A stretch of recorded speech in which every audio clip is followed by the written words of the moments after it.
ఆధ్యాత్మిక, eco, medical tourism అభివృద్ధి లక్ష్యంగా పర్యాటక ప్రాంతంగా రాజమహేంద్రవరం నగరాన్ని తీర్చిదిద్దడానికి దీర్ఘకాలిక ప్రణాళికతో అడుగులు వేస్తూ ఉన్నామని రాష్ట్ర పర్యాటక, సాంస్కృతిక, సినిమాటోగ్రఫీ శాఖ మంత్రి కందుల దుర్గేష్, ఎంపీ పురంధేశ్వరి, కలెక్టర్ ప్రశాంతి, శాసనసభ్యులు ఆదిరెడ్డి వాసు, గోరంట బుచ్చయ్య చౌదరులు పేర్కొన్నారు. మంగళవారం ఉదయం స్థానిక పుష్కర్ ఘాట్, కోటిలింకాల రేవు, సరస్వతి ఘాట్, హ్యావాలేక్ బ్రిడ్జ్, రైల్వే వంతెన, గామాన్ బ్రిడ్జ్, రోడ్డు కమ్ రైల్వే వంతెన, గోదావరి నది పరివాహక ప్రాంతాల్లో ప్రజాప్రతినిధులు, అధికారుల బృందం 3 గంటల పాటు తిరిగి పరిశీలించడం జరిగింది. ఈ సందర్భంగా పర్యాటక శాఖ మంత్రి కందుల దుర్గేష్ మాట్లాడుతూ రానున్న 2027 గోదావరి పుష్కరాల నేపథ్యంలో ఇప్పటి నుండి రాజమహేంద్రవరం నగరాన్ని పర్యాటక పరంగా, ఆధ్యాత్మిక పరంగా అంతర్జాతీయ స్థాయి గుర్తింపు కోసం వచ్చేలాగా భవిష్యత్ కార్యాచరణ ప్రణాళికను తీర్చిదిద్దడం జరుగుతుందన్నారు. ఇందులో భాగంగా రానున్న 3 నెలల్లో కార్యాచరణ ప్రణాళికను రూపొందించి రానున్న 4-5 నెలలు చర్చించి ఆ మేరకు చర్యలు చేపట్టడం జరుగుతుందని తెలిపారు.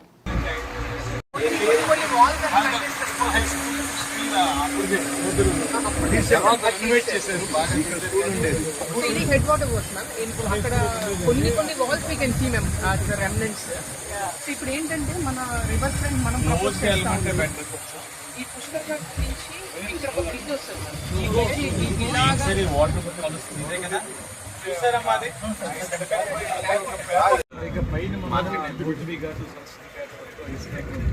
ఓవరాల్ ఇప్పుడు నేను ఎక్స్ప్లెయిన్ చేసిందంటే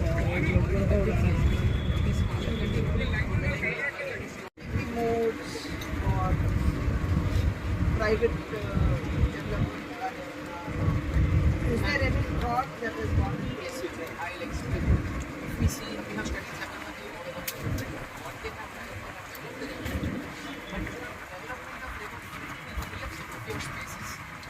Independent of the riverfront, all along the riverfront, we can land educational corporations. The corporation is given budget by the government. They have developed the riverfront. ఏవైతే ల్యాండ్స్ క్రియేట్ అయ్యాయి వాటిని కమర్షియలైజ్ చేసి subsidise చేసి that's the model we should work out.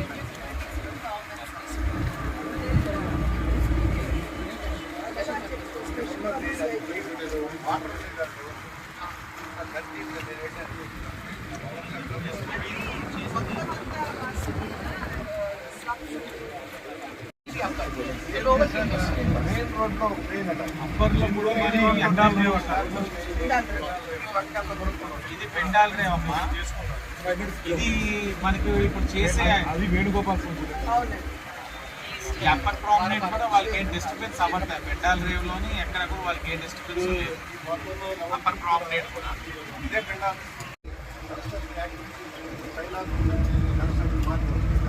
లో ఎక్కువ ఉంటుంది కదంటే చాలా జాగ్రత్తగా చూడాలి. వర్షం పడినప్పుడు మళ్ళీ వీళ్ళందరినీ తీసుకొచ్చి మనం ఇక్కడ షెల్టర్ ఇస్తాం. మళ్ళీ వర్షం తగ్గినంటే ఇల్లు ఇచ్చాం, అన్ని చేస్తాం. కానీ వీళ్ళు ఇదిగో ఇంకా మార్కెట్ ఉంది, నీకు ఎక్కడే ఉంటానంటారు. గోదావరమ్మ తల్లి దగ్గరే ఉంటాం. అది తెలుసమ్మా.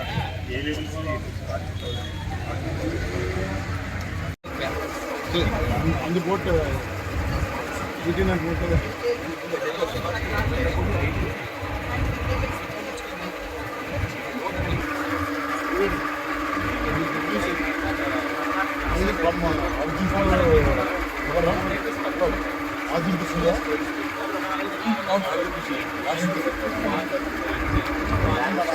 మన 2 years 1000 మొక్కలు కాదు చెట్లు వేస్తాం. లొకేషన్ సైడ్ పై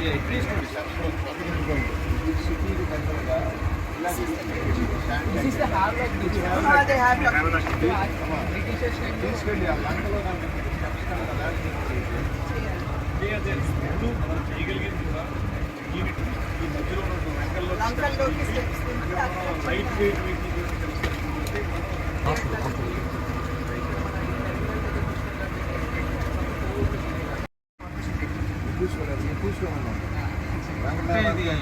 మన వాళ్ళే రన్ చేస్తున్నారు కదా సార్. అంటే ఒక్కటి మనకి ఇంతా కూడా మెయింటైన్ చేసే లాస్ట్ 4 years అసలు ఇరిగేషన్ వాళ్ళు ముట్టంటే ముట్టుకోలేదు. ఎలా ఉంటుంది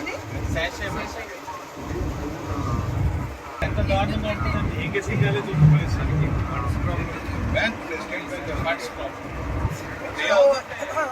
this can also be developed and opened up.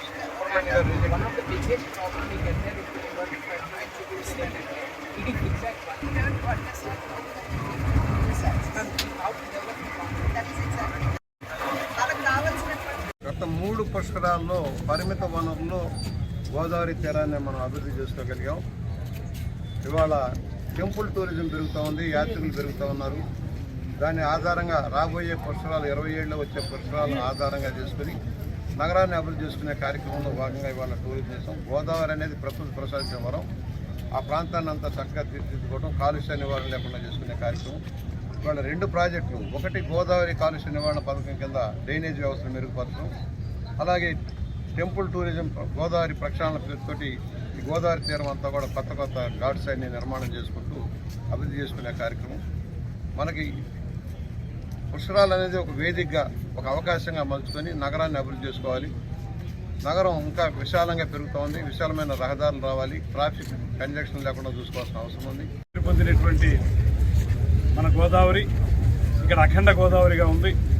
ఈ అఖండ గోదావరిని పరిరక్షించుకోవడం ఏ రకంగా చేయాలి, అదేవిధంగా రాబోయే పుష్కరాలకి మనకు ఉన్నటువంటి ఘాట్లన్నింటినీ కలుపుకుని మరిన్ని ఘాట్లను కూడా ఏర్పాటు చేసుకుని భక్తులందరికీ కూడా వీలుగా ఉండే విధంగా పుష్కరాలను ఎలాగ మనం నిర్వహించుకోవాలనేటువంటి అంశం మీద, అదేవిధంగా ఏదో తాత్కాలిక ప్రాతిపదిక మీద కాకుండా ఒక దీర్ఘకాలిక ప్రయోజనాలు సిద్ధించే విధంగా, ఒక పర్మనెంట్గా ఉండేటువంటి విధంగా గోదావరి పరిరక్షణ ఒక కార్యక్రమం, అదేవిధంగా పుష్కరాల నిర్వహణ ఒక కార్యక్రమం, అదేవిధంగా పుష్కరాలకు వచ్చేటువంటి క్రౌడ్ మేనేజ్మెంట్ ఒక కార్యక్రమం, ఆ తర్వాత ఇక్కడ ఉండేటువంటి హాస్పిటాలిటీ ఏ రకంగా వచ్చేవారందరికీ కూడా వసతి కల్పించాలనేటువంటిది మరొక విషయం.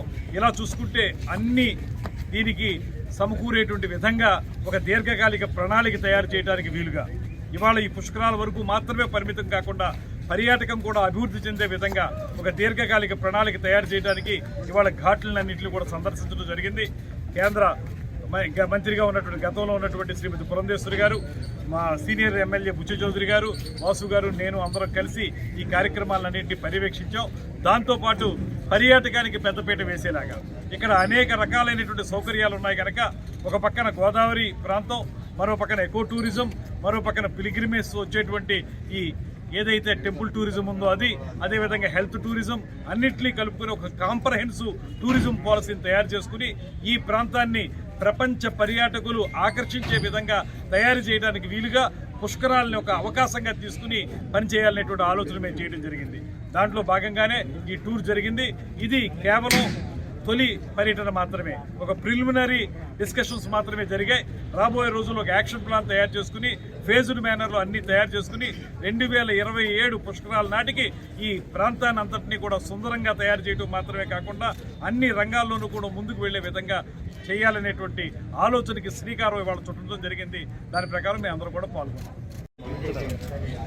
కలెక్టర్ గారు, కమిషనర్ గారు, టూరిజం మంత్రి గారు, సీనియర్ ఎమ్మెల్యే బుచ్చ చౌదరి గారు, మేము కలిపి ఘాట్లన్నీ కూడా పర్యవేక్షించడం జరిగింది. ఒకటి, నదిని సంరక్షించుకోవడం.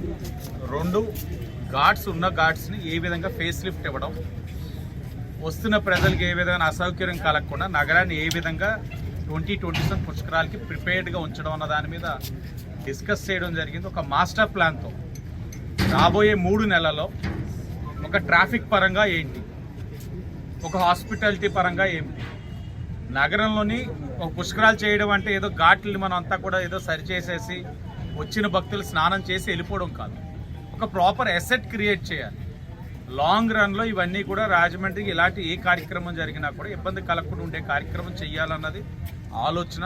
ఒక 3 monthsలో ఒక మాస్టర్ ప్లాన్తో వచ్చిన తర్వాత క్యుములేటివ్గా కేంద్రం నుంచి మనకు కావాల్సిన సహకారం ఏంటి, రాష్ట్రం నుంచి రావాల్సిన సహకారం ఏంటి అన్న దాని మీద ఆలోచించి కార్పొరేషన్ పరంగా చేయాల్సిన కార్యక్రమం చేసే బాధ్యత తీసుకున్నాం. విజిట్ చేయడం జరిగింది, అన్నీ కూడా చూసాం. దగ్గరలోనే ఒక 3 months డౌన్ ది లైన్ ఒక ఏజెన్సీ కూడా దాని మీద వర్కౌట్ చేస్తూ ఉన్నారు. ఇప్పటికే మీరు మొన్నే చూశారు, రివర్ ఫ్రంట్ కూడా మొన్నే స్టార్ట్ చేసాం.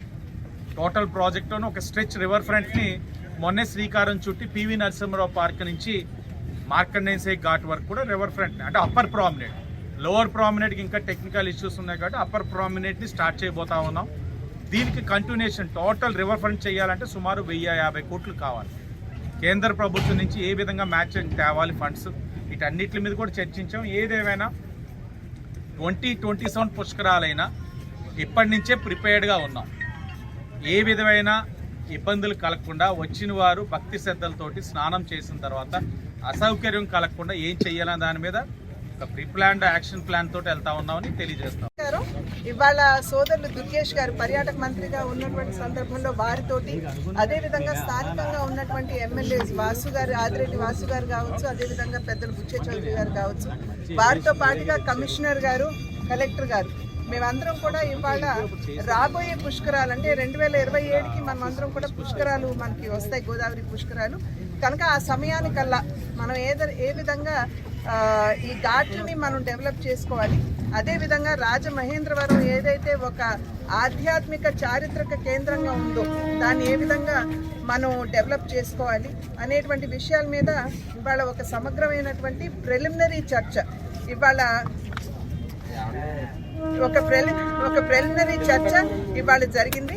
ఈ చర్చలో భాగంగా గోదావరి పరిరక్షణ ఎలా చేయాలి, అదేవిధంగా ఘాట్ల డెవలప్మెంట్ మరియు వచ్చినటువంటి భక్తులకి వసతి కల్పించడం, పార్కింగ్ ఏ విధంగా ఉండాలి, లేదా చిన్న చిన్న భక్తులు వస్తున్నటువంటి సందర్భంలో వారికి టెంపరరీ అకామిడేషన్స్ ఎలా కల్పించాలి అంటే ఇవాళ రేపు 2027వ సంవత్సరానికల్లా వచ్చేటువంటి భక్తుల సంఖ్య అద్భుతంగా పెరిగేటువంటి అవకాశం ఉంటుంది అని చెప్పి మనం భావిస్తున్నటువంటి సందర్భంలో ఆ సంఖ్యని దృష్టిలో పెట్టుకుని మనం ఏ రకంగా మౌలిక వస్తువులు ఇక్కడ కల్పన చేయాలి, ఈ రకమైనటువంటి అనేక అంశాల మీద ఇవాళ ప్రిలిమినరీగా డిస్కషన్ జరిగింది. ఈ డిస్కషన్ని ఆధారం చేసుకుని వివిధ డిపార్ట్మెంట్స్, ఇరిగేషన్ కావచ్చు, ట్రాఫిక్ కావచ్చు, వారందరినీ కూడా R&B కావచ్చు, వారందరినీ కలుపుకుని మళ్ళీ కలెక్టర్ గారు ఒక సమావేశం ఏర్పాటు చేసుకుని వారి దగ్గర నుండి కూడా సూచనలు తీసుకుని ఒక 6 నెలల్లో ఒక సమగ్రమైనటువంటి ప్రాజెక్ట్ రిపోర్ట్ తోటి వారు రాబోతున్నారు. ఆ ప్రాజెక్ట్ రిపోర్ట్ తయారైన తర్వాత మళ్ళీ దుర్గేష్ గారి సమక్షంలో మేమందరం కూడా దీని మీద మళ్ళీ డిస్కషన్ చేసుకుని ఎక్కడి నుండి వనరులు మనం ట్యాప్ చేసుకోగలం, ఏ మేరకు ట్యాప్ చేసుకోగలం, లేదా ఎలా డెవలప్ చేసుకోగలం అనేటువంటి వివిధ అంశాల మీద దృష్టి కేంద్రీకరించి మేమందరం కూడా ఆ దిశగా అడుగులు వేస్తూ ఖచ్చితంగా రాబోయే గోదావరి పుష్కరాలు మాత్రమే కాదు, రాజమహేంద్రవరాన్ని చుట్టుపక్కల ప్రాంతాన్ని అద్భుతమైనటువంటి పర్యాటక కేంద్రంగా హ్యావ్లాక్ బ్రిడ్జ్తో కలుపుకుని డెవలప్ చేయాలి అనేటువంటి ఆలోచనతోటి ముందుకు వెళ్తున్నటువంటి సందర్భంలో ప్రజలందరూ కూడా దీన్ని స్వాగతిస్తారని చెప్పి విశ్వసిస్తారు.